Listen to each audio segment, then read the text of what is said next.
Good morning. We are the team number 1 and we are going to export to Guatemala the products of Promanuez. Promanuez was a company built in 1985. It started with a little plant of nut processing and then it started growing in Mexico. We choose this company because it's known because of its low prices and good quality. It has a lot of different products, but we choose the caramelized nuts. The mission of the company is to generate employment with people capable, loyal, and committed in the development of a pleasant working environment. Meanwhile, the vision is to provide good nutrition to our customers through our products and provide with our friendly service high-quality products at a good price. Promanuez is a company that supplies the differentiation strategy, and that's why it's the top mind of all the customers.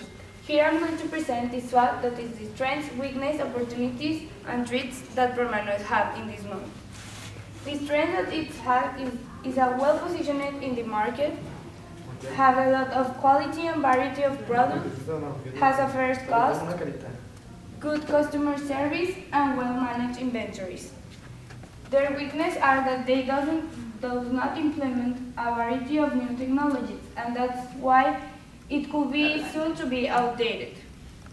The opportunities is that they have the opportunity to export walnuts to other countries at a low price because the nut is a very easy food product in Mexico and it's not so difficult to expand into international trades. And at the end, the threats are the non-tax regulations, the local taste market, the local competitors, government regulations, cultural barriers, and the tax regulations. The product that we choose to export is the caramelized nut. The caramelized nut is a processed product which consists of a peel nut covered with caramel. These products are found in different presentations. The more common are the Ziploc bags, and also sometimes you can find it wrapped for a gift. The history of this product actually is very interesting. They believe that the ancient Egyptians covered their nuts or fruits with honey in order to preserve it more time. So probably that was the beginning of the caramel nuts. The performance of the caramelized nuts in the local market is very good. They have very good performance because they use it a lot as a gift for special occasions, and also some customers are people who bake or that they do some different desserts with this product. We're exporting caramelized nut to Guatemala, and our target market are young adults and adults from the ages 25 to 50. We chose this country because it's near Mexico, so the transportation costs will be lower, and also to invest in Latin America rather than always taking the investment to USA. The production in here would be very easy because the land is similar and also the culture is similar, so the people will be able to accept our product in a more easy way. We chose this market because younger people like 15 years old and younger prefer spicy food rather than sweets, and our target market are people in the working force, so they have a higher purchasing power. From all the population in Guatemala, our target market represents 4,414,531 people, which is the 33.57% of the whole population. Factors that influence its commercialization. The legal factor.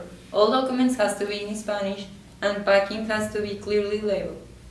Guatemala has 2.7% for tariff rate for imports. The economic factor.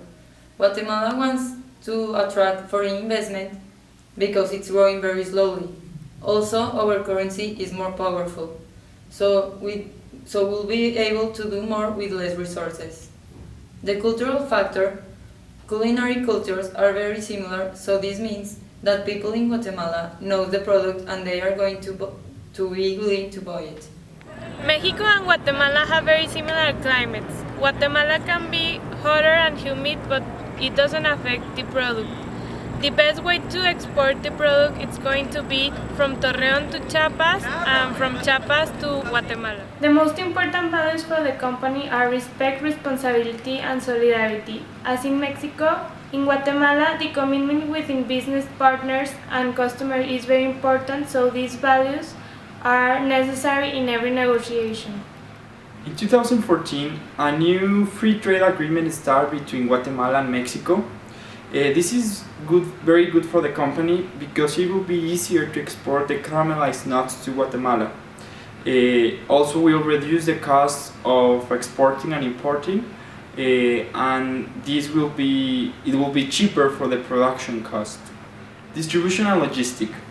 We're not planning to produce our product at the beginning because we want first to position our brand. At the beginning, we will send our finished good by land. Due to the closeness from Guatemala to Mexico, we will send it by land. We will put the nuts in a Tetra Pak package so it will last longer the expiration date. At the beginning, the cargo will arrive to a warehouse from which will be distributed to all the stores that will sell the product. If this works, we are planning to send more different products to. In order to get customers to know our product, we will give out samples at grocery stores. This will get the customers to look at us even if they choose not to get a sample. We know that Instagram, Twitter, and Pinterest are really strong social media platforms right now. So we tend to get Twitter, Instagram, and Pinterest to promote our products as a healthy snacks. Also, before getting the product into the market, we will take our brand with small advertisement into Guatemala to get into the customer's head. As well, we will have a page where we will put vines related to our product and their culture. The prices for our product will be around from 20 to 120 quetzales, depending on the weight of the bag. That's around 40 pesos, from 40 to 240 pesos. The final product will be packed in a plastic Ziploc bag, just like the ones used in Torreon, with the same brand labeling. We will have different sizes from 100 grams, 250, 500, and 1 kilo. It's very important you have very clear control methods to know if your company is having a good result. That's why we will establish 4 different control methods. The first one is the performance standard. The company will define their objectives, their target customers, and the percentage of growth of the market. Also, each month the executives will be tracking the goals to verify the rentability of the business and to check if the objectives are being completed. Also, the company will have an organizational structure in the job and in different areas as finance and marketing. This will help the company to be more efficient, make a good use of all the resources, and to enhance the quality of the product. Also, it's very important to keep track of the budget. The system will control the expenses and the revenue of the company over a time period in order to plan the finance and to keep track of the company's rentability. Finally, the marketing control. This will help to control the progress toward the goals for the customer satisfaction with the product, the service, the price, and the delivery that the company offers. To control this, we are going to make a marketing research and some tests to see if the products and the company have good results in Guatemala and in the customer's mind.